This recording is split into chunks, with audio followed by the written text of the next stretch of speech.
The jungle is alive, not with the chirping of birds or the rustling of leaves in a gentle breeze, but with something darker, something that watches and waits. The air hangs thick and heavy, saturated with moisture that clings to skin like a second layer. Every breath feels like drowning. The canopy above blocks out the sun, casting the world below into a perpetual twilight of shadow and dread. It's June 17th, 1967. Central Highlands, South Vietnam. A patrol of 23 U.S. soldiers from Charlie Company, 1st Battalion, 14th Infantry Regiment, moves single file through the triple-canopy jungle near Dak 2. Their boots sink into mud with each step. Their uniforms are soaked through, not from rain, but from sweat that never dries in this suffocating heat. Private First Class Danny Martinez grips his M16 tighter. His eyes dart left, then right, scanning the wall of green that surrounds him on all sides. Somewhere in this jungle, the enemy is waiting. But where? The Viet Cong could be 10 feet away or 10 miles. In Vietnam, distance means nothing. Visibility means nothing. The jungle hides everything. This is what U.S. soldiers feared most in Vietnam. Not the bullets, not the bombs, not even death itself. It was the unknown, the invisible enemy lurking in a landscape that seemed designed to kill you in 1,000 different ways. It was the terror of fighting a war where the jungle itself became the deadliest weapon of all. When American soldiers first arrived in Vietnam in large numbers in 1965, they came prepared to fight a conventional war. They had superior firepower, advanced technology, and the full might of the United States military behind them. But nothing, not their training at Fort Benning, not their combat manuals, not their experience in Korea, could prepare them for what waited in the jungles of Southeast Asia. Vietnam was a different kind of hell. The jungle wasn't just terrain to cross. It was a living, breathing adversary that attacked relentlessly. The heat was unbearable.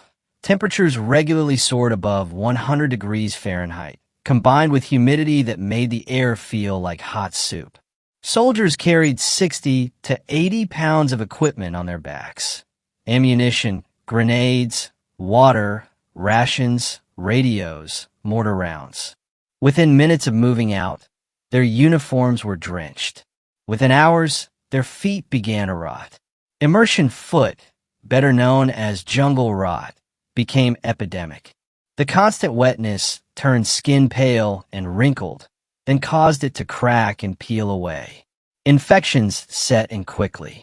Some soldiers lost toes. Others couldn't walk at all.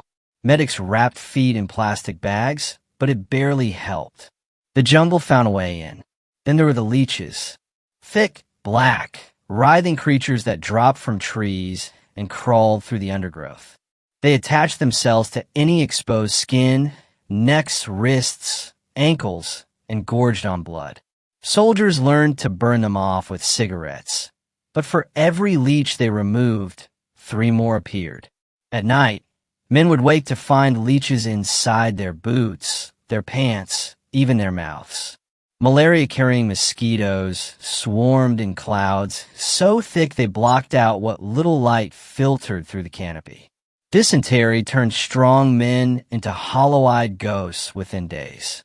Poisonous snakes, bamboo vipers, krites, king cobras, hid in the grass and among the roots. One wrong step could mean death in minutes. But these were just the natural horrors. The real terror came for what the Viet Cong had turned the jungle into: a carefully constructed killing ground. On that June morning in 1967, Charlie Company was on a routine patrol. Routine, in Vietnam, meant walking through hostile territory where every step could trigger an ambush. Every tree could hide a sniper, and every pile of leaves could conceal a booby trap. Sergeant Robert Hayes had been in country for 7 months. He'd already lost 6 men from his squad. 2 to booby traps, 3 to ambush, 1 to heat stroke. He'd learned to read the jungle, or at least he tried to. He watched for disturbed earth, for trip wires, for anything out of place in the chaotic tangle of vegetation. But the Viet Cong were masters of this terrain. They'd been fighting in these jungles for generations, first against the French, now against the Americans. They knew every trail, every hiding spot, every advantage the landscape could offer. And they used that knowledge with devastating efficiency. The booby traps were everywhere and endlessly creative. Punji stakes, sharpened bamboo spikes smeared with human feces, were hidden in camouflage pits. A soldier's weight would break through the thin covering, and the stakes would pierce through his boot, through his foot, sometimes all the way through his leg. The feces ensured infection. Even if a man survived, he was out of action for weeks. Grenade traps were rigged to trip wires strung across trails at ankle height. One wrong step and the pin would pull, detonating the explosive at chest level. The Viet Cong sometimes used American grenades for this purpose, weapons captured or scavenged from dead soldiers, now turned against their former owners. Then there were the bouncing Betties, mines that launched into the air before exploding, sending shrapnel in all directions at waist height. Designed to maim rather than kill, they created screaming, bleeding casualties that tied down entire squads trying to save their wounded brothers. Private Martinez had nightmares about booby traps. Every night in his fighting hole, he'd replay his steps from the day, wondering which of his footfalls had been lucky, which had narrowly missed triggering something terrible. The psychological toll was immense. Soldiers became paranoid, suspicious of everything. Trust evaporated. The jungle made you question reality itself. And then there were the ambushes. At 0947 hours, Charlie Company was strung out along a narrow trail, cutting through dense undergrowth. The point man, Specialist 4 James Rodriguez, suddenly froze. He'd heard something, or thought he had. In the jungle, sounds played tricks. The canopy created an acoustic maze where a whisper could carry for miles, and gunfire could seem to come from everywhere at once. Rodriguez raised his fist. Halt. The column stopped. 23 men, suddenly vulnerable, exposed on this thin ribbon of mud cutting through the green. Sergeant Hayes moved forward, his senses screaming that something was wrong. The jungle had gone quiet. No birds, no insects, just thick, oppressive silence. That's when the world exploded. The Viet Cong had been waiting, hidden in spider holes and camouflage fighting positions less than 20 meters away. The ambush was perfectly executed. The first burst of AK-47 fire cut down Rodriguez and the 2 men behind him. Grenades arced through the air. A claymore mine detonated, sending hundreds of steel balls ripping through the American formation. Charlie Company dove for cover. But in the jungle, there was no cover. The vegetation that concealed the enemy offered the Americans nothing. Bullets tore through leaves and vines with ease. Men screamed. Radio operators called frantically for fire support, for medevac for help. But help was miles away, separated by that same impenetrable jungle. This was what U.S. soldiers feared most in Vietnam, being caught in the open, fighting an enemy they couldn't see, dying in a place no one back home could even pronounce. The Viet Cong were ghosts, appearing from nowhere, disappearing into the jungle before American firepower could respond. They fought on their terms, at times of their choosing, and always with the advantage of terrain. Private Martinez found himself pressed against a fallen log, his M16 jammed with mud. Around him, tracers cut through the gloom in both directions, green from the enemy, red from American positions. The air smelled of gunpowder, blood, and the sickly sweet rot of the jungle. He'd been in Vietnam for 43 days. It felt like a lifetime. The firefight lasted 11 minutes, but felt like hours. When the Viet Cong finally melted back into the jungle, Charlie Company had lost 5 dead and 9 wounded. The enemy left behind nothing. No bodies, no blood trails, no evidence they'd ever been there at all. Just empty jungle and the echoing silence that followed violence. If you're enjoying this journey through history, remember to subscribe to US Last Stand, where we bring forgotten battles, hidden stories, and untold final stands of World War II and Vietnam War truths back to life. The physical dangers of the Vietnam jungle were immense, but the psychological warfare was even more devastating. The Viet Cong understood that breaking the American soldier's mind was just as effective as breaking his body. At night, the jungle transformed into a nightmare realm. Darkness in the triple-canopy jungle wasn't like darkness anywhere else. It was absolute, suffocating complete. Soldiers on perimeter guard duty strained their eyes into that blackness, seeing shapes that weren't there, hearing footsteps in every rustling leaf. The Viet Cong exploited this fear ruthlessly. They would sometimes sneak close to American positions and whisper in English, "GI, tonight you die."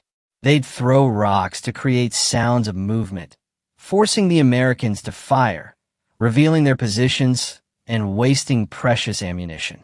They'd leave trails that seemed to lead somewhere, but actually circled back, designed to confuse and exhaust pursuit forces. The tunnels were perhaps the most psychologically devastating aspect of the war. The Siuchi tunnels and countless other underground networks allowed the Viet Cong to appear and disappear like phantoms. American soldiers could sweep an area, declare it clear, and return the next day to find it crawling with enemy fighters who'd emerge from hidden entrances once the patrol moved on. Tunnel rats, the brave soldiers who volunteered to enter these underground complexes armed only with a pistol and a flashlight, faced terrors beyond imagination. The tunnels were narrow, often no more than 2 feet wide, pitch black, filled with traps, scorpions, snakes, and enemy soldiers waiting in the darkness. It was claustrophobia weaponized. Many tunnel rats developed severe PTSD from their experiences. Sergeant Hayes had been underground once. Never again. He'd crawled 30 feet into suffocating darkness before encountering a Booby trap grenade. He'd backed out carefully, emerged into the sunlight, and vomited from the sheer terror of it. The Viet Cong owned the world beneath the jungle, just as they owned the world above it. The American military strategy in Vietnam revolved around search and destroy, missions, large-scale operations designed to find the enemy, engage them, and eliminate their forces through superior firepower. In theory, it made sense. In practice, the jungle made it nearly impossible. On August 3rd, 1967, elements of the 173rd Airborne Brigade launched Operation Greeley in the hills near Dak 2. Intelligence suggested a North Vietnamese Army regiment was operating in the area. The Americans would go in, find them, and destroy them. What followed was weeks of brutal jungle fighting. The NVA didn't stand and fight. They hit and ran, using the terrain masterfully. American soldiers humped through the mountains, cutting their way through vegetation so thick that machetes became as important as rifles. They climbed slopes so steep that ropes were needed. They crossed streams infested with leeches and parasites. And all the while, the enemy watched, waited, and struck when the Americans were most vulnerable. During one patrol on August 6th, a platoon from Alpha Company walked into a carefully prepared ambush in a bamboo thicket. The bamboo was so dense that soldiers couldn't see more than 3 feet in any direction. When the firing started, it was chaos. Men fired dat mushle flashes. Grenades exploded in the confined space, sending shrapnel ricocheting off the bamboo stalks. The wounded screamed for medics, who couldn't reach them through the impenetrable vegetation. Lieutenant Thomas Bradford tried to call in artillery support, but in the jungle, artillery was as dangerous to American forces as it was to the enemy.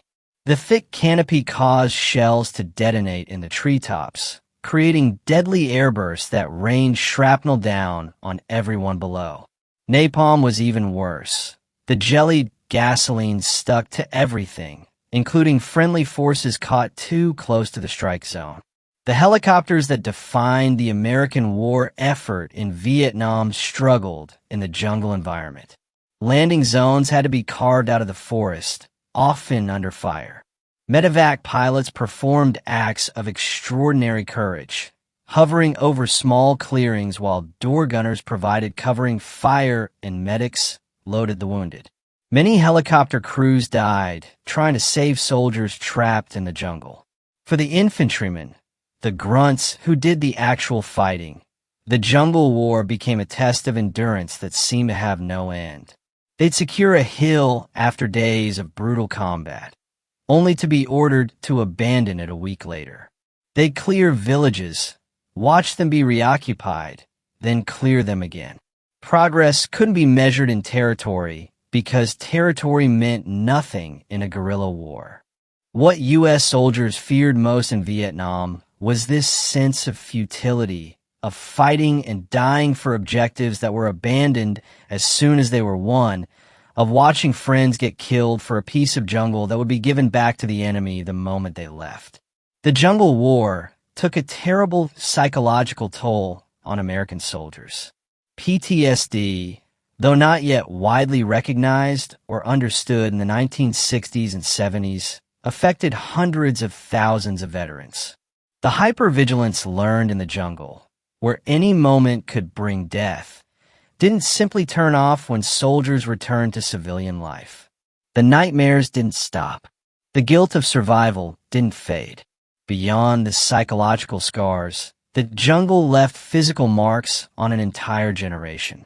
Agent Orange, the herbicide sprayed to defoliate the jungle and deny the Viet Cong cover, poisoned American soldiers just as thoroughly as it poisoned the Vietnamese countryside. Cancer rates among Vietnam veterans skyrocketed. Birth defects appeared in their children. The jungle's revenge extended across generations. By the time the last American combat troops left Vietnam in 1973, over 58,000 U.S. service members had died. Hundreds of thousands more were wounded. The jungle had consumed them, some buried in its soil, others lost to its rivers, still others simply swallowed up and never found. What U.S. soldiers feared most in Vietnam was realized for too many, becoming another name on a wall, another casualty in a war fought in a place that seemed designed by nature itself to kill them. The Vietnam jungle remains one of the most unforgiving battlefields in military history. American soldiers went into that green hell with courage and determination, facing an enemy who knew the terrain intimately and used every advantage it provided. They fought not just the Viet Cong and North Vietnamese army, but the jungle itself, the heat, the disease, the insects, the booby traps, the psychological warfare. These soldiers deserve to be remembered, not just as statistics or casualties, but as human beings who endured unimaginable hardships in service of their country. Their stories, their sacrifices, and their struggles in the jungles of Vietnam should never be forgotten. Thank you for watching this episode of U.S. Last Stand. If these forgotten stories of courage and sacrifice moved you, explore more untold battles from World War II and Vietnam on our channel. These soldiers' stories deserve to be heard. Subscribe and help us keep their memory alive.